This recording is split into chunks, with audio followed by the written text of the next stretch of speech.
Assalamualaikum warahmatullahi wabarakatuh. Untuk materi kelas 7 kali ini kita akan membahas tentang perbandingan senilai dan berbalik nilai. Oke, perhatikan. Di sini kita punya mobil yang berjalan dengan kecepatan 100 km per jam. Kemudian muncul dua pertanyaan di bawah ini. Kira-kira bagaimana ya? Oke, di sini kita punya tabel yang isinya adalah kecepatan, jarak tempuh, serta waktu tempuh. Kalau kecepatannya 100 km per jam, jarak yang ditempuh 300 km, tentu kita butuh waktu 3 jam. Nah, kecepatannya tetap, jaraknya kita tambah, ternyata waktunya juga bertambah jadi 4 jam. Sekarang kecepatannya kita kurangi jadi 80, jaraknya tetap, waktunya bagaimana? Nah, bertambah ya, kita butuh waktu lebih lama. Kecepatannya tetap, waktunya kita kurangi, tentu saja jarak yang kita tempuh menjadi lebih sedikit. Pertanyaan kita, jadi apa ya yang dimaksud dengan perbandingan senilai dan berbalik nilai?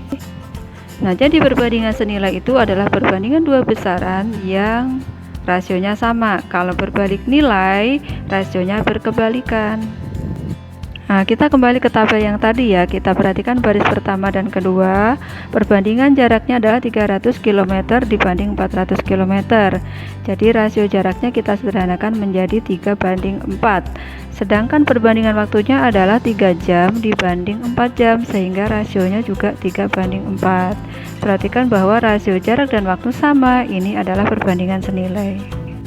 Dari baris kedua dan ketiga kita lihat bahwa perbandingan kecepatan 100 km per jam dibanding 80 km per jam. Kita sederhanakan rasionya menjadi 5:4. Sedangkan perbandingan waktu adalah 4:5. Rasionya berarti juga 4:5. Nah, rasio kecepatan dan waktu ini saling berkebalikan. Ini disebut perbandingan berbalik nilai. Salah satu ciri dari perbandingan senilai dan berbalik nilai itu adalah kita lihat besarannya.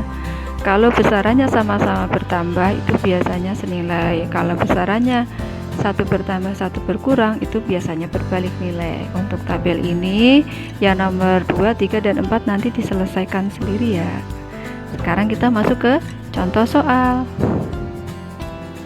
Oke, ini contoh soalnya. Pertama kita buat tabel tentang banyaknya buku dan harga. Kalau bukunya 5, harganya 18.500. Kalau bukunya 8, berapa harganya? Gitu ya. Jadi kalau bukunya bertambah, sudah pasti harga yang harus dibayarkan juga bertambah kan? Nah, ini adalah contoh perbandingan senilai. Nah, sekarang kita coba buat perbandingannya ya. 5 dibanding 8, itu yang bagian kiri, sama dengan 18.500 dibanding dengan N. Nulisnya berurutan karena ini senilai. Nah, perkalian dekat dengan dekat, jauh dengan jauh, sehingga kita peroleh N sama dengan yang dikalikan dengan N kita gunakan sebagai pembagi di 5 di bawah ya, yang atas 8 kali 18.500. Ini kita sederhanakan sehingga hasilnya N adalah 8 kali 3.500 itu adalah 28.000. Seperti itu. Kita lanjut ke contoh kedua yang seperti ini. Jadi di sini ada waktu untuk menyelesaikan pekerjaan dan banyaknya pekerja. Kalau waktunya 4 hari bisa diselesaikan oleh 2 pekerja. Nah, ini harus selesai 1 hari. Berapa pekerjanya? Nah, kalau waktu menyelesaikannya kita kurangi, tentu saja pekerjanya harus kita tambahkan. Berarti ini namanya adalah perbandingan berbalik nilai. Nah, untuk perbandingannya kita tulis di sini 4 dibanding 1, ini yang bagian kiri. Nah, karena berbalik nilai, yang bagian kanan kita balik, N dibanding 2 gitu ya. Kemudian nilai N nya sama dengan,